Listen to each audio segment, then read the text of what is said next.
வணக்கம். நான் உங்கள் தமிழரசன் தருமலிங்கம். இது நெடுஞ்சாலை FM 90.infinity வழங்கும் நெடுஞ்சாலை ஓரம் அதிகாலை நேரம்.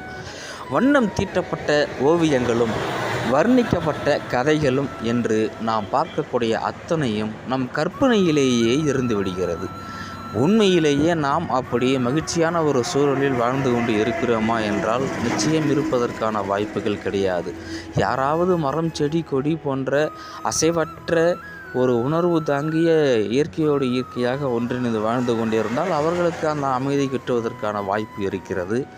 வாய் பேச முடியாத ஜீவன்களோடு, நாய்க்குட்டி, பூனைக்குட்டி போன்ற செல்லை பிராணிகளோடு வாழ்பவர்களுக்கு அப்படி ஒரு சூழல் அமைவதற்கான வாய்ப்பு இருக்கிறது.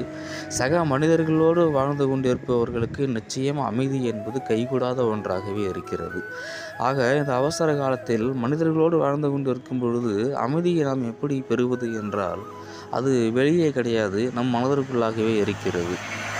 அதை கண்டிப்பாக நாம் கைகூட செய்வது மிக மிக மிக மிக மிக கடினமான ஒன்று. அப்படி நாம் அதை அனுபவித்து விட்டோம் என்றாலும் அதை தொடர்ந்து அந்த அமைதியை நாம் கடைபிடிப்பது என்பது மிகவும் கடினமான ஒரு சவாலாக தான் இருக்க செய்கிறது.